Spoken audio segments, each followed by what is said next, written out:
Biarlah kami semua Tuhan umat-Mu yang hari ini rindu untuk dapat kembali mendengar sebagian daripada firman-Mu. Kami yakin dan percaya Tuhan, firman-Mu yang akan menjadi kekuatan dalam kehidupan kami. Firman-Mu ini akan menjadi rema dalam kehidupan kami. Dan kami sungguh yakin dan percaya ketika firman-Mu ada di dalam kehidupan kami, maka sekalipun tantangan, rintangan dan pencobaan begitu berat dalam kehidupan kami, maka kami yakin dan percaya Tuhan akan bekerja dengan dahsyat, heran dan ajaib. Oleh karena itu Bapak yang baik, biar hari ini Tuhan berikan harapan yang baru kepada hamba-Mu, harapan kuasa Roh Kudus-Mu boleh mengalir lewat mulut ini lidah bibir hamba-Mu, sehingga apapun yang hamba-Mu berkatakan dalam perkataan-perkataan kuasa Roh Kudus saja. Oleh karena itu Bapak yang baik, biarlah seluruh umat-Mu yang hari ini datang ke tempat ini, kami yakin dan percaya pulang dari tempat ini tidak dengan sia-sia. Pulang dari tempat ini mereka penuh dengan sukacita. Pulang dari tempat ini mereka menjadi manusia-manusia baru yang terus dipakai oleh Tuhan dengan dahsyat, heran dan ajaib. Dan kami yakin dan percaya mereka akan menjadi murid-murid Kristus yang sejati, yang selalu sadar ini betul saling dan mengikut Kristus. Oleh karena itu Tuhan, biarlah hari ini mendengarkan firman-Mu seperti telinga seorang murid dan hati seorang hamba. Seluruh umat Tuhan yang percaya dan siap mendengar firman Tuhan, kita katakan bersama-sama amin. Sekali lagi kita katakan bersama-sama amin. Shalom Bapak Ibu Saudara. Hari ini kita kembali akan ada satu tema judul khotbah tentang Yunus dari pasal 1 sampai pasal yang keempat. Kita sudah mendengar ini, mempelajari ini dalam PA anak-anak youth, tetapi biarlah dalam paradigma dan persepsi yang berbeda kita akan bahas ini kembali. Judul khotbah hari ini adalah kemanakah engkau akan lari. Oleh karena itu mari kita buka Bapak Ibu Saudara Yunus pasal yang pertama, ayat yang pertama sampai ke 11. Cukup panjang ya. Yunus yang pertama, ayat pertama sampai ke 17.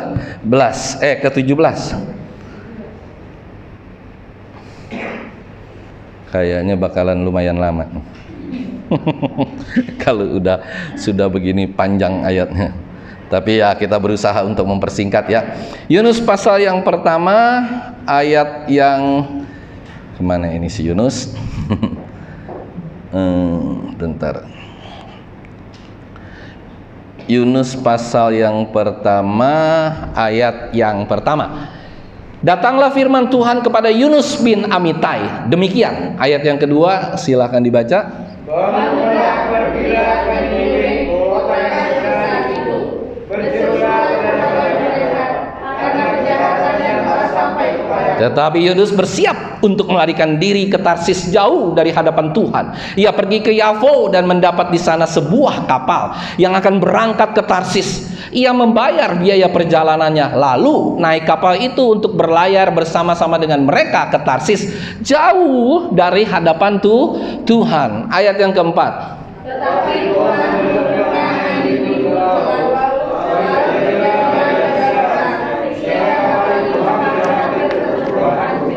Haleluya. Ayat 5. Awak kapal menjadi takut, masing-masing berteriak-teriak kepada Allah ilahnya, dan mereka membuang ke dalam laut segala muatan kapal itu untuk meringankannya. Tetapi Yunus telah turun ke dalam ruang kapal yang paling bawah dan berbaring di situ, lalu tertidur dengan nyenyak. Ayat yang ke-6.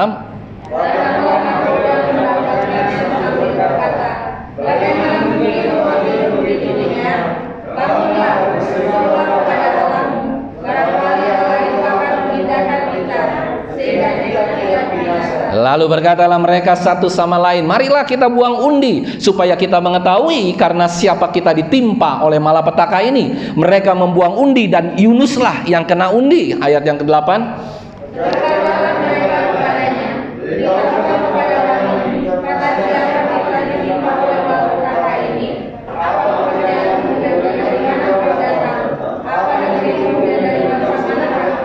Sahutnya kepada mereka, aku seorang Ibrani, aku takut akan Tuhan Allah yang empunya langit, yang telah menjadikan laut dan daratan. Ayat ke-10.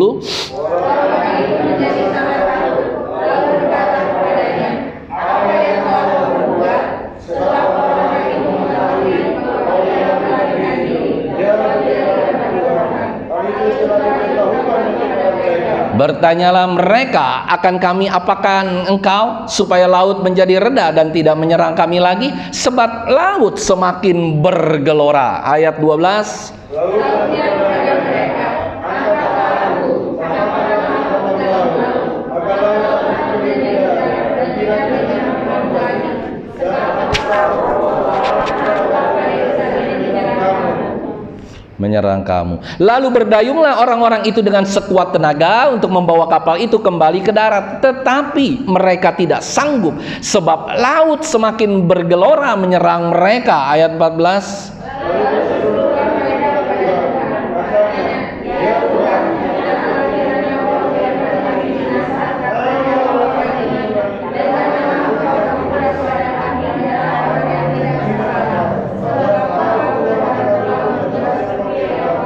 Haleluya. Ayat 15. Kemudian mereka mengangkat Yunus lalu mencampakkannya ke dalam laut dan laut berhenti mengamuk. Ayat 16.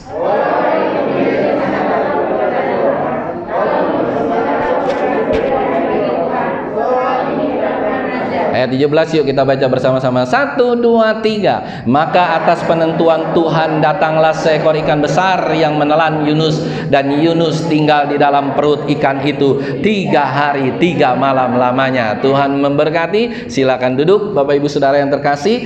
Nah, kalau kita melihat kisah Yunus, kemanakah engkau akan lari? Kemanakah engkau akan lari? Saudara, kalau kita waktu zaman saya masih kecil, SD, TK, SD, SMP, itu kita seringkali main yang namanya petak umpet. Ada yang tahu nggak di sini? Ada yang tahu main petak umpet? Bu Sheni main petak? Ya kan? Nah, kalau kita main petak umpet, kita satu orang matanya ditutup, terus yang lain lari-lari. Terus saya tanya, saya tuh orang yang paling kreatif. Sudah atau belum? Belum. Saya udah tahu tuh orang-orang arahnya kemana. Sudah atau belum? Belum. Saya udah makin tahu. Sekali lagi saya tanya, sudah atau belum? Belum. Wah, udah tahu saya. Satu ada di kolong meja, satu ada di dekat lemari. Saudara perhatikan baik-baik ya. Kalau di Inggris itu namanya hide and seek. Tapi kalau di Indonesia namanya petak umpet. Kenapa namanya petak umpet? Karena kalau ketahuan dia pasti gondok dan mengumpat, namanya petak umpat. Nah, ada teman saya yang waktu itu dia main di meja, di meja, di kolong meja. Mejanya itu transparan, mejanya itu meja kaca. Gampang nggak saya lihat? Nah, ya kan, ketahuan nih, udah gitu hitam lagi kan, namanya si Joni Belang. Ya, teman saya Joni, nggak tahu kenapa lahirnya belang, orangnya hitam belang, sampai sekarang masih belang, belangnya nggak hilang. Wah, si belang, belang gitu kan. Udah, akhirnya dapat ngumpet. Saudara bisa perhatikan ayat ini korelasinya. Korelasinya adalah waktu kita ngumpet sama Tuhan, waktu kita lari sama Tuhan, gampang nggak Tuhan dapetin kita? Kemanapun kita pergi, dimanapun kita berada, nggak ada satu tempat pun bisa tersembunyi dari Tuhan. Oleh karena itu judul khotbah ini adalah kemanakah engkau akan lari? Ya, kita bahas ayat yang pertama. Datanglah firman Tuhan kepada Yunus bin Amittai. Demikian, bangunlah, katanya Tuhan, pergilah ke Niniwe, kota yang besar itu. Seberapa besar kota Niniwe?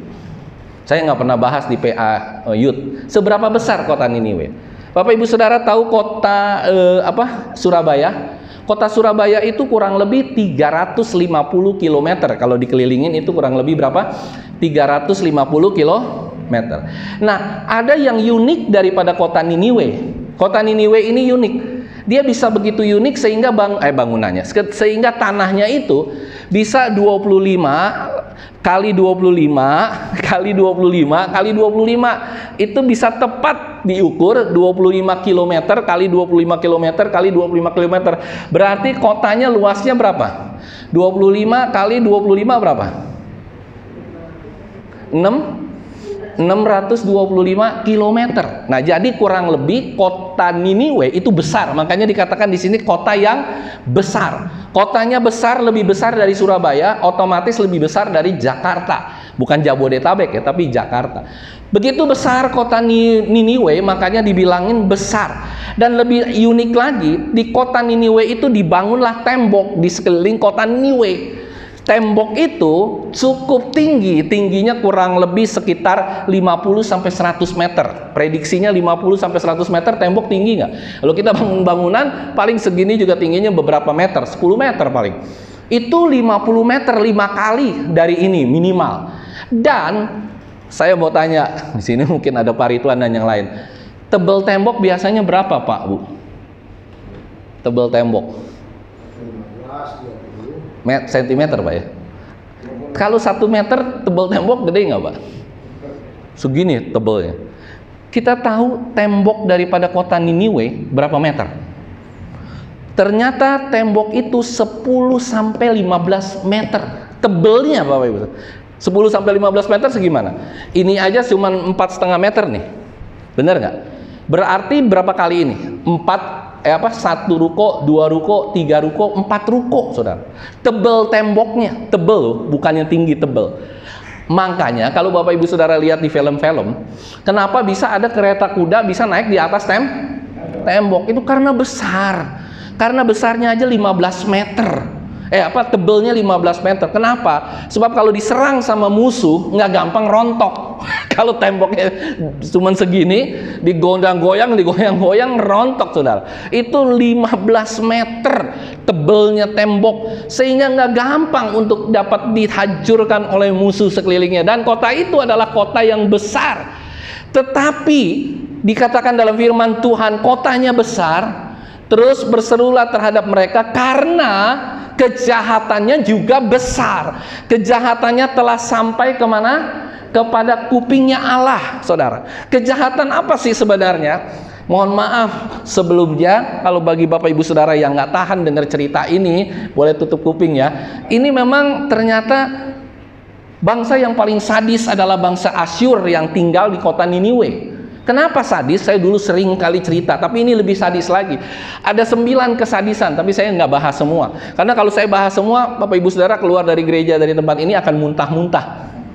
Kenapa? Sebab yang pertama ya, salah satu kesadisan, kalau mereka ketangkep sama bangsa Niniwe atau sama bangsa Asyur, yang pertama dipotong tangannya. 2 tangannya dipotong, kakinya dipotong, saudara. Terus matanya dicungkil dan dibiarkan mati di tengah sinar matahari. Sadis apa enggak? Itu sadis yang pertama. Yang kedua lebih sadis lagi. Kalau ketangkep berkhianat atau kesalahan apapun, orang itu dikulitin dari ujung kepala sampai ujung kaki. Bapak Ibu Saudara pernah menguliti ayam, ikan, kambing? Bayangin udah nggak ada kulitnya lagi, dibiarkan tergeletak di tengah jalan sampai mati. Kita bisa bayangkan, saya aja dulu pernah kelingking saya masalah, ya kan, masuk kayak ada infeksinya. Saya cabut-cabut nggak bisa, saudara. Dan kalau saya cabut, saya bisa langsung pingsan, mata bisa gelap.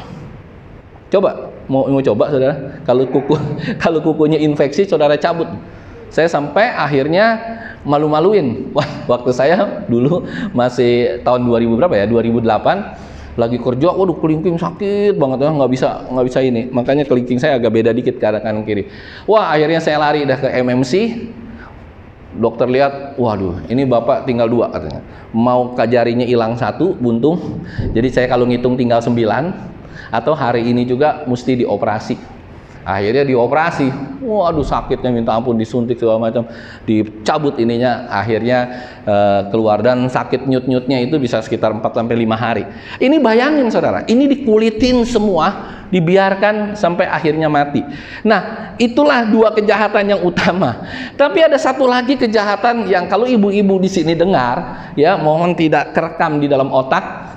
Ini paling gila saudara, paling sadis. Nomor 3, tapi belum sadis lagi, ntar level 4, level 5, level 6, sampai level 9. Yang ketiga, yang sadis ketiga apa? Mereka seringkali taruhan, kalau bayi itu lahir, jadi ada wanita hamil, mereka taruhan. Kalau bayinya laki-laki atau perempuan, siapa yang menang? Nah, buka nih ya, akhirnya taruhan. Oke, dia menang. Saudara tahu bayinya lahir, dipegang kakinya, dihanjar ke tembok sampai bayinya gelebek-gelebek. Inna ilahi, mati. Itu baru kejahatan level 3. Bapak saudara mau dengar yang keempat, kelima, keenam, ketujuh, delapan, 9, 10? Nggak usah lah ya. Nanti pusing dengar kekejaman bangsa Asyur. Oleh karena itu bangsa yang paling kejam di seluruh dunia saat itu, Hitler tidak sanggup menandingi kekejaman bangsa Asyur. Hitler hanya seberapa? Ini sadis minta ampun saudara. Menang kalah, bayi baru lahir, dihajar ke tembok sampai ngegelepek sampai mati. Begitu kejahatannya, makanya tidak heran kenapa Yunus tidak mau ke kota Niniwe. Tidak ada seorang pun para hamba Tuhan yang mau menobatkan kota Niniwe. Tapi Allah terlalu sayang terhadap kota Niniwe. Karena Yunus pikir kalau dia ke kota sana percuma. Karena saya yakin dan percaya Injil itu pasti akan ditolak di sana. Yunus bilang begitu. Wah, pasti akan ditolak. Nah, atau yang kedua, mungkin Yunus takut. Saudara kalau jadi penginjil ke kota yang begitu kejam, saudara takut nggak kira-kira? Hah? Pak Yono berani? Ya kan? Lu cuma dikulitin rambutnya yang putih doang jadi botak.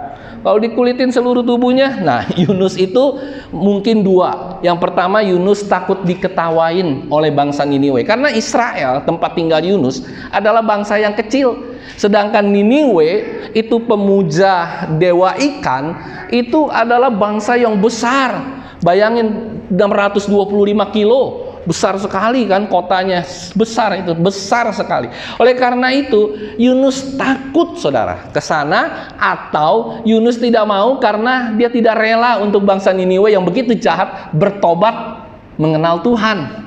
Nah saudara yang terkasih, saking mungkin takutnya Yunus nggak berani juga mungkin. Kalau dia pulang, dia kan bisa apa yang tadinya dia punya tangan utuh dua, kaki utuh dua, pulang bisa nggak pakai tangan, nggak pakai kaki, ya kan? Makanya Yunus nggak berani. Ada lagu kan dibilang begini, tanganku ada berapa? 2, 5 jarinya. Nah kalau dia dipotong, dia pulang nggak bisa nyanyi lagu itu lagi. Tanganku ada setengah, jarinya hilang semua, kakiku juga hilang, badanku tinggal setengah. Kalau dia pulang jadi begitu gimana saudara? Ya kan, saya bisa bayangkan. Yunus mungkin juga takut. Dan disinilah mungkin Yunus juga nggak peduli. Selain takut, selain marah, ya kan nenek buyut kakek buyutnya juga pernah diperlakukan seperti demikian, dan Yunus nggak peduli, dan Yunus malas ke daerah yang namanya Niniwe. Ini juga sering kali terjadi buat kita semua. Kita juga kadang-kadang sudah malas lah, urusan gereja saja sudah begini pusing, boro-boro kita mau penginjilan ke daerah-daerah saudara. Oke, Yunus nggak mau bangsa Israel itu diselamatkan. Coba kita lihat pasal yang kedua, pasal yang keempat ayat yang kedua. Apa yang dikatakan oleh firman Tuhan? Pasal 4 ayat 2, Yunus pasal 4 ayat 2. Ini saking ininya Yunus kepada Tuhan, kepada bangsa Niniwe, saking dia tidak maunya. Coba kita baca, yuk kita baca bersama-sama, atau Bapak Ibu Saudara boleh baca. Udah ketemu belum? Yunus pasal 4 ayat 2. Ya, baca bersama-sama. 1, 2, 3. Dan berdoalah ia kepada Tuhan berkata, ya Tuhan, bukan karena kebakatan itu ketika aku masih di negeriku. Itulah sebabnya maka aku jauh melarikan diri Tarsis, sebab aku tahu bahwa Engkau Allah yang sangat berdaya, yang ada sabar dan berlimpah kasih setia, serta yang menyesal karena yang jahat katakannya. Nah, ya kan, jadi Yunus nggak mau, dan Yunus komplain sama Tuhan. Tuhan, udah suka katakan Tuhan, katanya dia ngajarin Tuhan. Dia bilang bahwa nggak mau, ini pasti bangsa ini pasti akan diselamatkan. Nah, Yunus nggak mau orang-orang yang kejam ini selamat. Dan khotbah Yunus adalah khotbah yang paling simpel, tidak berjam-jam, tidak perlu beberapa jam, hanya satu potong kata saja, seluruh bangsa Niniwe sudah bertobat. Apa yang Yunus katakan? Yang Yunus katakan, bertobatlah, kalau tidak Niniwe akan ditunggang balikan. Sebegitu cepat dia berkata-kata, langsung bangsa Niniwe bertobat, saudara. Langsung berpuasa, bertobat.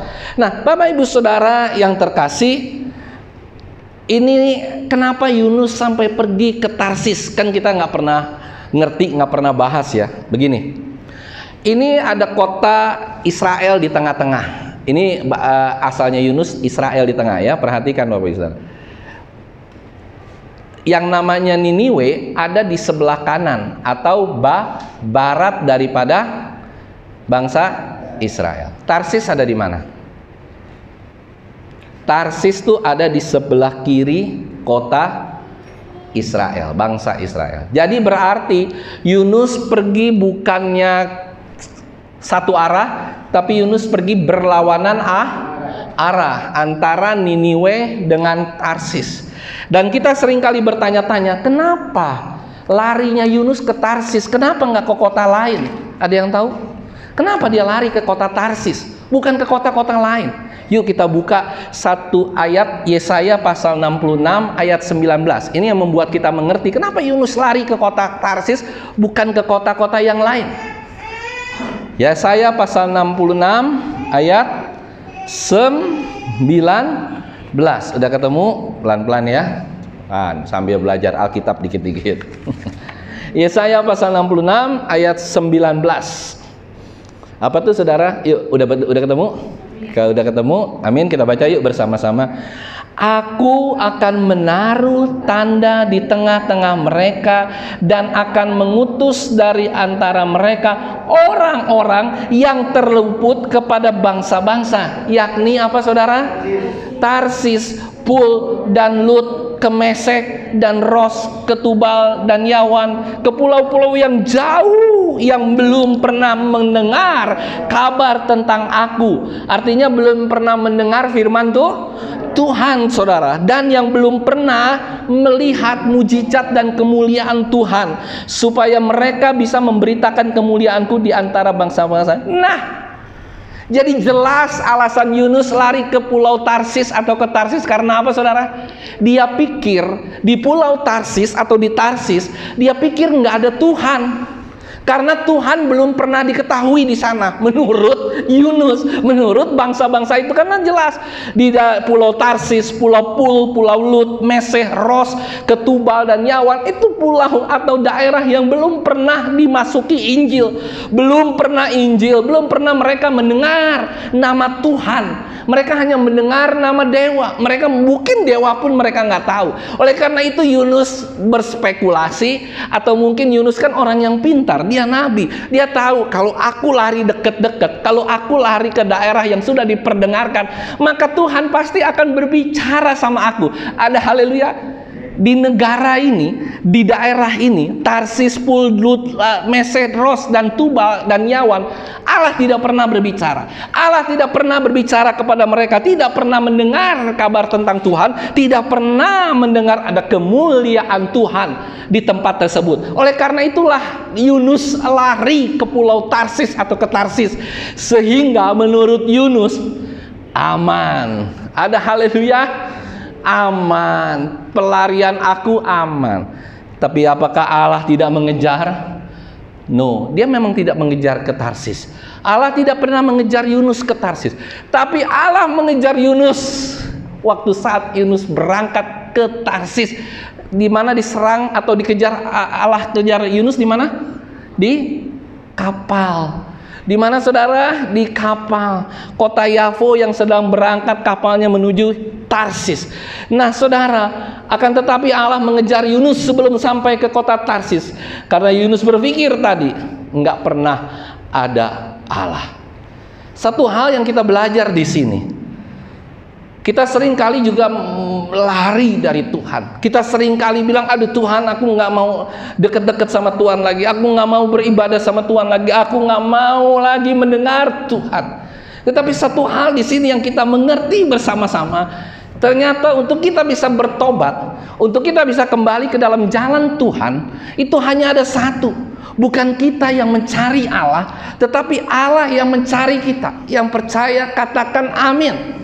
Bukan manusia mencari Allah. Itu salah. Konsep di luar agama Kristen, itu konsepnya selalu Allah, selalu manusia mencari Allah. Tetapi di kita, di kekristenan ini selalu ada satu konsep yang sangat jelas, bahwa Allah lah yang mencari manusia. Waktu Adam berdosa, siapa yang mencari? Adam mencari Allah, Allah mencari manusia. Waktu kota Sodom dan Gomora mau di bumi hanguskan, siapa yang mencari? Allah mencari manusia. Waktu di kitab Maleakhi Allah tidak berbicara 400 tahun, maka nggak lama kemudian di kitab Matius Allah mencari lagi manusia menyelamatkan. Jadi satu hal yang kita ingin belajar hari ini, hati-hati Bapak Ibu Saudara, kalau Allah sudah tidak mencari kita, kita nggak akan pernah punya hati untuk mencari Allah kapanpun. Nggak akan pernah digerakkan hati kita, Tuhan. No. Kalau Allah, karena hati kita ini adalah milik Allah, nurani kita ini milik Allah. Ketika kita mencari Allah, sedangkan sang pemilik hati kita, sang pemilik jiwa kita, sang pemilik tubuh ini tidak peduli dengan kita, maka nggak akan pernah ada kita bisa mencari Allah, saudara. Yang ada adalah Allah itu mencari manusia. Manusia bisa bertobat. Bapak Ibu Saudara ada di tempat ini, bisa beribadah di tempat ini, bukan karena satu keterpaksaan, tapi karena Allah mencari Bapak Ibu Saudara untuk ada di tempat ini, untuk berkumpul bersama-sama. Dan hati kita hari ini bergelora, bukan karena kita hebat, bukan karena kita suci, bukan karena kita kudus, tidak sama sekali. Tetapi Allah mencari manusia, Allah mencari kita untuk datang ke rumah Allah di tempat ini. Ada haleluya. Alangkah malangnya orang-orang yang tidak bergereja hari ini. Bukan hanya di gereja kita, mungkin di gereja-gereja lain. Dia sibuk dengan pekerjaannya, dia sibuk dengan keegoisannya, dia sibuk menjaga rumahnya, dia sibuk memoles mobilnya. Kasihan, karena mereka memang tidak pernah disentuh oleh Allah untuk datang ke tempat ini. Ada haleluya. Ngeri nggak saudara? Ngeri. Hati-hati ya dengan, maksudnya hati-hati dengan konsep berpikir kita. Jangan pikir, wah kita santai-santai, kita malas ke gereja. Makanya saya sangat melihat jemaat di tempat ini, hamba Tuhan di tempat ini yang konsisten datang. Itu bukan karena dia mau datang, bukan. Tapi karena Allah ada dalam kehidupannya, Allah bersinar terang dalam hatinya, Allah bersinar terang dalam pikiran, hati, dan semuanya. Sehingga orang itu wah, begitu bersemangat terus mencari Allah. Bukan hanya hari Minggu, ada haleluya. Hari Senin dia bersemangat lagi berdoa. Selasa sama, Rabu sama, Jumat sama, semua hari sama. Saya ingin katakan dari hari ini, kalau hari ini kita masih diberikan anugerah, Allah masih memperhatikan kita, mari responi perhatian Allah. Tuhan, ini aku manusia yang berdosa. Tuhan, ini aku manusia yang gak layak ada di hadapan Allah. Ini aku Tuhan, aku mau beribadah sama Tuhan karena Tuhan sudah mencari aku. Kalau Tuhan gak pernah mencari aku, maka kita akan dibiarkan binasa. Ngeri ya.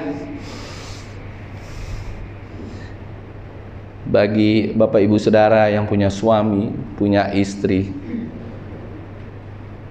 kita hanya bisa mengajak sekali, 2 kali, 10 kali, 50 kali, 100 kali. Selebihnya saudara ajak ya, sehari 3 kali pun akhirnya saudara akan berantem. Bukan kamu ngapain? Saya nggak mau ke gereja, kamu suruh ke gereja. Saya nggak mau ibadah, kamu suruh ibadah. Saya nggak mau doa, kamu suruh doa. Setelah beberapa puluh kali saudara beritahu kepada orang tersebut, selesai, stop, jangan pernah kasih tahu lagi. Kenapa? Karena memang Allah nggak berbicara. Saudara nggak akan pernah bisa berbicara terhadap orang itu untuk dapat menarik orang itu baik ke gereja, menarik orang itu untuk berdoa, menarik orang itu untuk ikut persekutuan, menarik orang itu untuk baca firman Tuhan. Nonsense, no. Kali hari ini saudara ada di tempat ini, Katakan sama Tuhan dalam hatimu sendiri, pribadi lepas pribadi, terima kasih Tuhan. Tuhan masih ingat sama saya. Tuhan masih ingat sama yang namanya Kurniawan. Tuhan masih ingat sama kita semua. Amin, saudara. Kalau saudara nggak pernah lagi dicari oleh Allah, selesai hidupmu. Selesai hidupmu. Nggak akan ada lagi perasaan itu untuk datang kepada Allah. Tidak akan pernah ada lagi. Dan ujungnya adalah kebinasaan. Strict saya katakan, ujungnya adalah kebinasaan. Kalau kita tidak lagi pernah disentuh oleh Allah, kita mengabaikan permintaan Allah, ayo ke gereja, enggak lah, saya punya urusan ini, Tuhan. Sekali Tuhan ajak, ya. 2 kali Tuhan ajak, iya. Mungkin sudah 100 kali Tuhan ajak, mungkin sudah 1000 kali Tuhan ajak. Tapi ada saatnya dia tidak akan pernah menyentuh hatimu lagi untuk pernah mau datang, mau ke gereja kah, datang baca Alkitab kah, datang di rumah untuk berdoa kah. Tidak ada itu semua. Nggak ada lagi hatimu untuk Tuhan. Karena apa? Tuhan sudah tidak lagi mau menyelamatkan engkau. Stop sampai di sini. Ini adalah persoalan yang sangat serius dalam kehidupan kita. Jangan pernah main-main sama Tuhan. Karena buat Tuhan, Dia tidak memerlukan kita. Justru kita yang memerlukan Allah. Kalau Dia mencari kita, mendapati kita, seperti Natal, Dia turun ke dunia, mencari orang. Yang nggak mau, silahkan. Yang mau, oke, datang bersekutu dengan Dia. Oleh karena itu, Bapak Ibu Saudara, ini adalah teguran yang paling utama. Ketika saya baca firman Tuhan ini semalam, saudara, saya merenung. Waduh, ngeri juga ya. Kalau sampai suatu saat saya nggak punya hati lagi bukan saya nggak punya hati lagi, tapi Allah nggak punya hati lagi untuk menegur saya, untuk bisa on fire lagi sama Tuhan, untuk bisa datang lagi sama Tuhan. Mengerikan loh Pak, Bu. Mengerikan. Ya, kalau saudara ada di tempat ini, praise the Lord. Katakan kiri kananmu, engkau dipanggil dan dipilih oleh Allah sehingga ada di tempat ini. Katakan kiri kananmu, tos kiri kananmu, engkau dipanggil dan dipilih oleh Allah ada di tempat ini. Kalau suamimu nggak ada di tempat ini, istrimu nggak ada di tempat ini, anakmu nggak ada di tempat ini, menyedihkan. Dan ini bukan perkataan saya, ini adalah serius sekali perkataan Tuhan yang semalam menggelegar dalam kehidupan saya. Saya bilang, waduh, ngeri juga ya kalau suatu saat Dia udah nggak panggil kita lagi. Karena kalau Dia nggak panggil kita, Bapak Ibu Saudara, kita nggak pernah ada perasaan sedikit pun sama Tuhan. Nggak ada lagi perasaan cintamu sama Tuhan. Tidak ada lagi besar. Itu hal yang paling mengerikan. Kalau Tuhan udah nggak peduli sama kita, nggak dipanggil, kita nggak boro-boro dipilih, nggak dipanggil aja, sudah selesai dalam hidup kita. Dan kita akan mengalami kebinasaan yang kekal sampai selama-lamanya. Saudara, yuk kita lanjutkan. Mereka yang Yunus pasal 1 ayat yang keempat, tetap ayat yang ketiga, oke, sudah kita lewati. Ayat 4, tetapi Tuhan menurunkan angin ribut ke laut, lalu terjadilah badai besar, sehingga kapal itu hampir terpukul hancur. Ayat yang kelima, awak kapal menjadi takut, masing-masing berteriak-teriak kepada siapa? Ilahnya. Jadi ini saudara perhatikan baik-baik ya, bahwa awak kapal, semua yang ada di kapal, termasuk nakodanya, itu bukan orang yang percaya sama Tuhan. Mereka berteriak kepada dewanya, mereka berteriak kepada ilahnya. Tetapi ilahnya itu adalah Allah yang palsu, sehingga tidak ada yang terjadi. Mereka berteriak. Tetapi Yunus telah turun kemana saudara? Ke dalam ruang kapal yang paling bawah dan berbaring di situ, lalu tertidur dengan nyenyak. Si Yunus tertidur dengan nyenyak. Nah, disinilah manusia kalau sudah ada masalah besar dan dia tidak mengenal Tuhannya, dia rindu untuk memanggil, tapi nggak pernah ada ilah yang turun tangan, saudara. Akhirnya mereka ngebuang apa? Coba lihat. Akhirnya mereka membuang bukan undi. Mereka membuang beban-beban mereka. Mereka membuang apa? barang-barang mereka, muatan mereka. Itulah cara manusia kalau tidak dijawab oleh Allah, dia cari solusinya sendiri. Dia buang, dia melakukan solusi sendiri, tapi tidak menjadi solusi, saudara. Tetap laut bergelora, ya kan? Terus habis itu baru ayat yang ke-6. Yuk kita terus nih ya, kita terus. Datanglah nakoda sambil mendapatkan sambil berkata, bagaimana mungkin engkau tidur begitu nyenyak? Dikatakan apa? Disuruh apa? Bangunlah. Terus berserulah kepada Allahmu, barangkali Allahmu itu akan mengindahkan kita sehingga kita tidak binasa, saudara. Nah, mereka mulai berpikir bahwa ilah yang mereka sembah adalah Allah palsu, dan mereka mulai berpikir, kenapa Yunus bisa sampai tidur begitu tenang di bawah kapal? Mereka tenang itu karena satu hal, Bapak Ibu Saudara. Tahu nggak? Karena Yunus, pertama, Yunus memang nggak khawatir terhadap kematian. Yang kedua, memang Yunus mau mati. Yunus lebih baik mati daripada dia menginjili kota Niniwe. Dia sudah nggak peduli sama Tuhan. Dia sudah tidak mau berhubungan sama Tuhan. Sampai pada satu ketika, nanti kita baca terus ayatnya. Ini yang membuat saya juga tercengang, saudara. Yuk kita lihat ya, kita baca terus ya.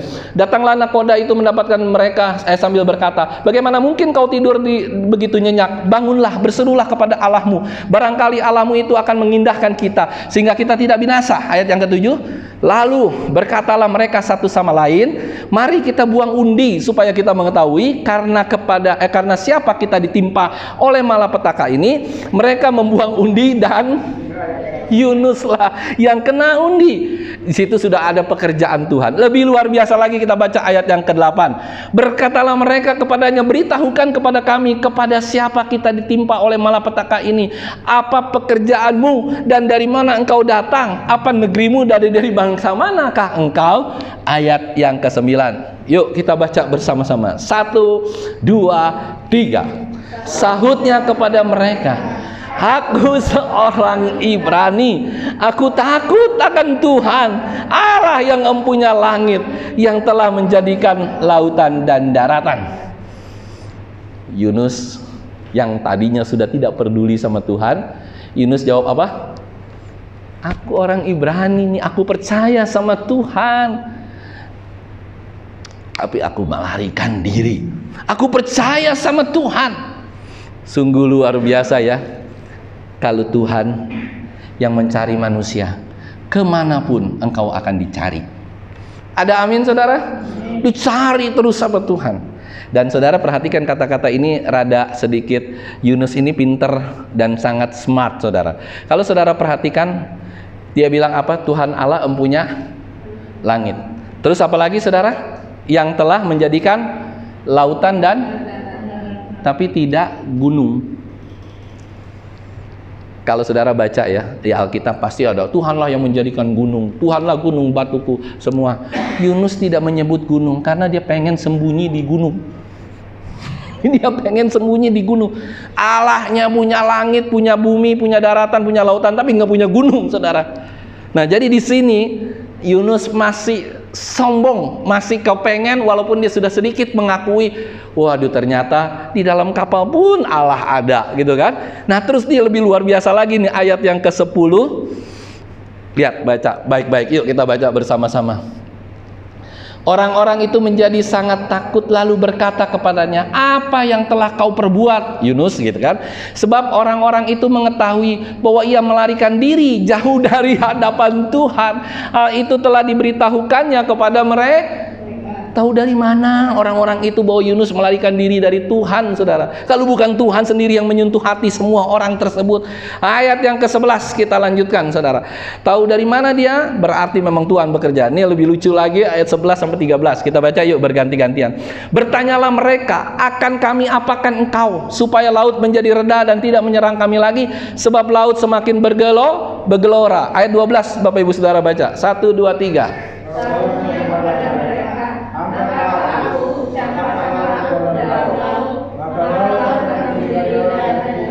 Yang kamu lagi, sebab aku tahu. Oh ya kan, tahu lu ayat 13. Lalu Ini kan aneh kan? Berdayunglah orang-orang itu dengan sekuat tenaga untuk membawa kapal itu kembali ke darat. Tetapi mereka tidak sanggup sebab laut semakin bergelora menyerang mereka. Aneh nggak Bapak Ibu saudara? Harusnya kalau Yunus sudah bilang, lemparlah aku. Harusnya ayat yang ke-13 ini, orang-orang itu melempar Yunus ke laut.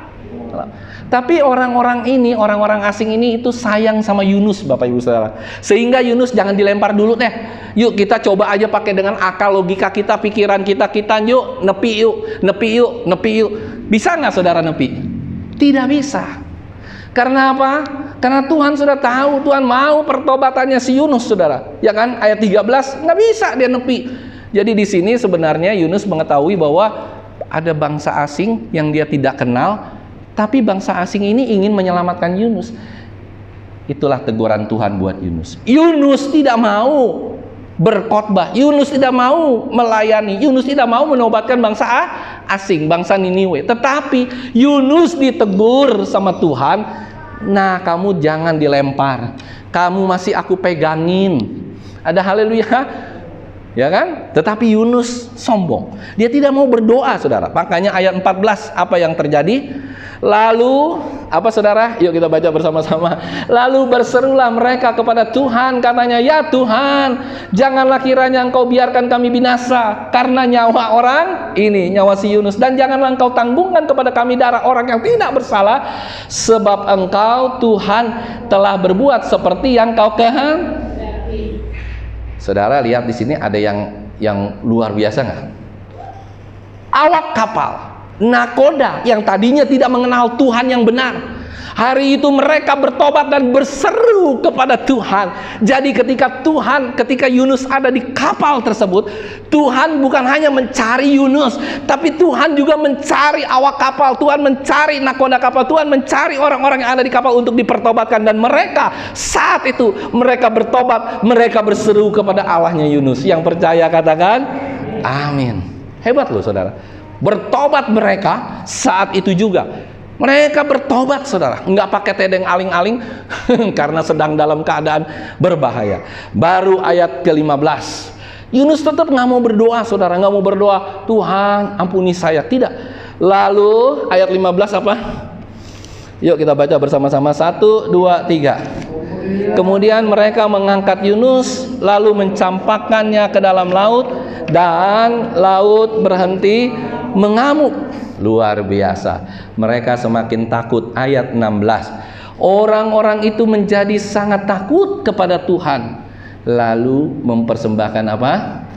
Korban sembelihan bagi Tuhan serta mengikrarkan nazar. Orang ini bertobat. Yang percaya katakan amin. Orang yang tadinya tidak mengenal Tuhan ada di kapal. Sementara Yunus sang pendosa masuk ke dalam kapal itu, semuanya bertobat. Kecuali Yunus saat itu belum bertobat juga, dicemplunginlah ke dalam laut saudara. Apa yang bisa kita tarik dari pelajaran ini? Yang kita bisa tarik dari pelajaran ini adalah satu hal. Kalau Allah mau mencari manusia, Dia pasti akan menobatkan manusia itu. Dan ketika Dia menobatkan manusia itu, kalau manusia sudah takut kepada Allah, seharusnya kalau kita sudah bertobat kepada Allah, seharusnya kita mempersembahkan korban sembelihan bagi Tuhan. Ada amin? Korban persembahan persepuluhan, korban persembahan kolekte, korban persembahan apapun. Salah satu orang yang bertobat, orang yang takut sama Tuhan, dia tidak rela untuk mencuri kemuliaan Tuhan. Dia tidak rela mencuri hartanya Tuhan yang seharusnya engkau sudah berikan kepada Tuhan. Bukan engkau berikan 10%, tapi kita yang diberikan 100%. Orang yang bertobat, orang yang takut sama Tuhan, pasti dia akan mengasihi Tuhan dengan sepenuh hati. Tanpa itu, percuma rasa takutmu sama Tuhan. Bilang, aku takut sama Tuhan, aku takut sama Tuhan, tapi engkau nggak pernah bayar perpuluhan, engkau nggak pernah memberikan persembahan kasih, engkau nggak pernah melakukan untuk Tuhan, engkau nggak pernah kasih tenagamu untuk Tuhan. Buat apa saudara? Di sini jelas dikatakan, orang-orang itu menjadi sangat takut kepada Tuhan, lalu mempersembahkan korban sembelihan bagi Tuhan serta mengikrarkan nazar. Saudara yang terkasih, Yunus tidak pernah takut sama Tuhan, makanya dia dilempar ke laut. Ada banyak alasan kita seperti Yunus. Kita menolak panggilan Tuhan. Panggilan Tuhan bukan berarti kita harus menjadi hamba Tuhan. Ada amin saudara? Tidak. Panggilan Tuhan mungkin kita sebagai pendukung dana. Kita curahkan tenaga kita bagi Tuhan. Kita melakukan hal-hal yang terbaik bagi Tuhan. Kita mendoakan hamba-hamba Tuhan. Itulah yang Tuhan inginkan terjadi. Mungkin kita punya uang, punya dana untuk pekerjaan Tuhan dimanapun kita berada. Tuhan itu adalah Tuhan yang rindu melihat realisasi daripada engkau takut, engkau sayang, engkau cinta sama Tuhan. Dan yang terakhir, saya mau katakan di ayat 17, ya, ini nanti akan nyambung ke Yunus pasal yang kedua. Maka atas penentuan Tuhan datanglah seekor ikan besar yang menelan Yunus, dan Yunus tinggal di dalam perut ikan itu 3 hari 3 malam lamanya. Saudara, Tuhan suatu saat kalau memang Dia sayang sama kita, Dia pasti akan menaklukkan kita, dan kita nggak akan bisa lari dari panggilan kita. Dia akan mencari kita sampai akhirnya kita benar-benar dipakai Tuhan di ladangnya. Baik sebagai hamba Tuhan, baik sebagai donatur, baik sebagai sukarelawan, sebagai hamba-hamba Tuhan yang rela menyerahkan nyawanya, yang rela menyerahkan tenaganya. Oleh karena itu yang terakhir saya mau katakan, jangan pernah lari dari panggilan Tuhan. Amin. Jangan pernah lari. Kemanakah engkau akan lari? Tidak ada tempat. Karena langit, ya, dimanapun ada langit, di situ ada Tuhan. Saudara mau lari ke kolong langit manapun, tetap ada Tuhan. Ada haleluya. Jangan pernah lari dari Tuhan. Jangan pernah lari dari panggilan Tuhan. Panggilan Tuhan bukan hanya sebagai seorang pendeta. Panggilan Tuhan bukan hanya sebagai seorang hamba Tuhan yang ada di gereja. No. Tetapi panggilan Tuhan adalah ketika engkau mau mendukung pekerjaan Tuhan bersama-sama, baik di tempat ini, persekutuan doa bersama-sama, agar kita semua boleh menjadi kesayangannya Tuhan. Jangan pernah lari dari Tuhan. Karena itu judulnya adalah, kemanakah engkau akan lari? Tidak ada jalan untuk kita bisa lari kemanapun. Kalau engkau lari dari kejaran setan, engkau bisa ngumpet di dalam salib. Engkau lari dari kejaran debt collector, engkau bisa ngumpet di bawah kolong meja, di dalam lemari. Engkau lari sama orang, engkau punya hutang sama orang, engkau bisa lari. Tapi bama Tuhan, jangan pernah. Kalau Tuhan masih mengizinkan Dia berbicara sama kita, itu tandanya Dia mengasihi kita. Amin. Tuhan memberkati. Kita tundukkan kepala, kita berdoa untuk kebenaran firman Tuhan. Terima kasih Bapa yang baik, buat kebenaran-Mu hari ini yang kembali mengingatkan kami bahwa kalau Tuhan yang memanggil kami, Tuhan yang membidik kami, Tuhan yang mencari kami. Thank you Lord. Terima kasih Tuhan. Oleh karena itu kami belajar dari kehidupan Yunus ini, supaya kami tidak lari dari panggilan kami. Kami tidak lari dari pelayanan-pelayanan kami. Kami tidak lari dari Tuhan. Karena kemanapun kami lari, Tuhan sanggup untuk mencarinya, menaklukkan kami semua yang ada di tempat ini. Terima kasih Bapa yang baik. Haleluya. Amin.